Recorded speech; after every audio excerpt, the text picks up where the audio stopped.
There was a study about seed oils that was hidden for over 40 years on nearly 10,000 people. It's one of the most careful experiments ever run, and the results sat in a basement unpublished until the scientist who ran it died. We're going to get into why it was never published and why it was buried, but it really won't mean anything until I show you something that's even more bizarre. The fat in your body today is not the same fat that was in your parents or your grandparents in 1960. And no one's been telling you this, and no one's been asking for your permission for this to happen, but this is what has been happening. And so what I'm going to show you is not theory at all. It's from actual samples taken from real people across decades. Your body fat is not just a fuel tank. It's a living tissue built out of the fats that you've been eating. And the main fat in seed oils is called linoleic acid. And it comes from corn oil, canola oil, soy oils. In 1960, our bodies were made of about 6% of linoleic acid. Now our bodies are made of 18% of linoleic acid. That's a jump of like 200%. The physical material that your body is built from has been reformulated over this time frame. At the core cellular level, our bodies are very different than someone born in 1960.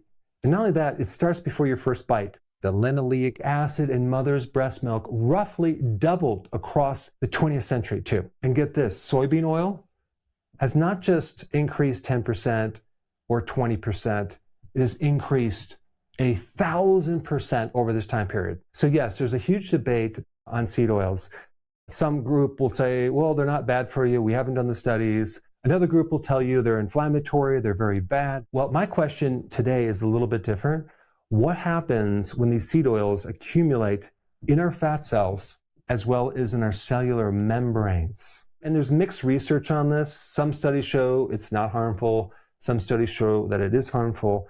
But in reality, the big problem with seed oils is when they become oxidized. So I'm talking about heating. The worst thing in the world you could do to these seed oils is heat them and reheat them. And every time you heat the oil, you create toxic byproducts, okay?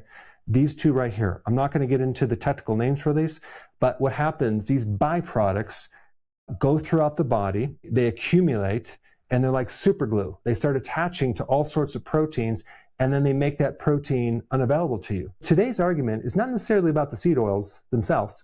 It's what happens when they accumulate in your body, and it's also what happens when you keep reheating them. And when I'm talking about oxidation, I'm not just talking about frying them.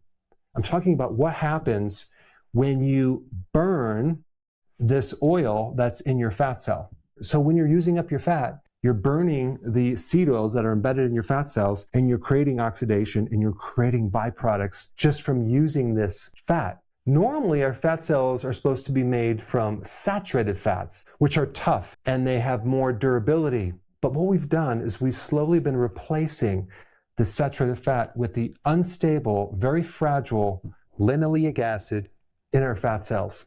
And people have been telling you it's completely safe and it's not going to create any problems. Well, actually, there is research in animal studies that does show it's a major problem. It goes in the brain, it goes in the arteries, it goes into the nervous system and actually irritates the nerves. And what's really wild is we've never done any long-term safety studies on linoleic acid. Now, I want to touch on some old research, a massive piece of scientific research that was sitting in a basement for quite some time that was released in 2016. It actually had to take a death of a researcher and then his son, who then found it in some cardboard boxes to then bring it out of the basement and show what this was all about. I mean, this was decades ago.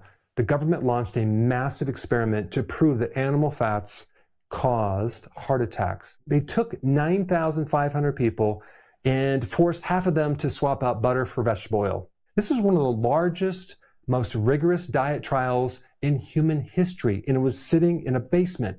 And why was it never published? Because it didn't come out how they wanted it to. And it was called the Minnesota Coronary Experiment. When independent researchers finally analyzed that buried data in 2016, they found the missing piece. The vegetable oil that people consume did end up lowering the cholesterol, exactly as promised. But it did not save their lives. In fact, for every 30-point drop in cholesterol, the risk of death actually went up by 22%. The Minnesota coronary experiment, meant to justify 50 years of dietary advice, completely backfired. So this is not a conspiracy theory. It's an actual documented historical fact. While billions of people were told to eat seed oils, and we've been accumulating this linoleic acid in our fat cells, our membranes, for the last 60 years. You know, we use cholesterol as a biomarker to indicate if our heart is healthy or not, or if we're going to have a heart attack. You have to realize our body makes cholesterol, but somewhere along the line, someone came up with an idea that we'll use cholesterol as the great biomarker to determine if you're going to have a heart attack or not. The Over 60 systematic review, this was in 2016, analyzed 19 different studies, tracked over 68,000 elderly individuals without statin therapy, noted a distinct U-curve, where the lowest risk of death occurred when the total cholesterol was maintained, and get this, between 208 and 278 milligrams per deciliter. A lot of doctors will consider that high and they would put you on a statin. Yet the data shows that that was the lowest risk of death when your cholesterol was in those levels. There's also data to show that when your cholesterol is too low, your immune system is compromised, you're more at risk for cancer, you're more at risk of getting clots, you're more at risk of getting a stroke. And this is all because cholesterol is a fundamental structural component of all of your cellular membranes. So when it's too low, it creates problems. A little bit of seed oil now and then is probably not going to create a major problem. It's the accumulated effect over the years of building this up into our fat cells and our cellular membrane. There is a lot of data in the reheating, the deep fried foods of this oil creates these byproducts that are really toxic on just about every tissue on our body. And so these omega-6 fats are supposed to be balanced with the omega-3 fatty acids, which are anti-inflammatory. They're protective. It comes from seafood, shellfish, cod liver oil. Ideally, a 1-to-1 ratio, but the average American is so lopsided that they're like 10 to 20 times heavier on this linoleic acid than they are the omega-3 fatty acid. If your environment is off, everything else struggles. It's like a fish tank. Pollute the water and the fish get sick. You could feed them the best food, you can treat every single symptom, but if the water stays toxic, nothing recovers. The body runs on 10 signals like insulin, cortisol, inflammation, sleep quality, gut function. Every one of them affects how you feel.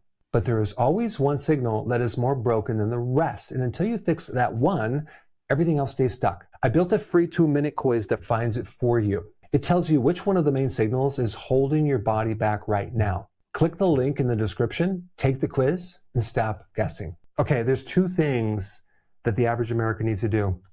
Stop consuming seed oils. It's going to take up to 600 days to remove this oil out of the body.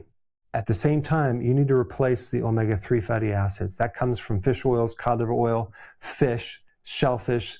And I think the next most important thing for you to understand is the massive benefit of omega-3 fatty acids. And for that information, you should watch this video right here.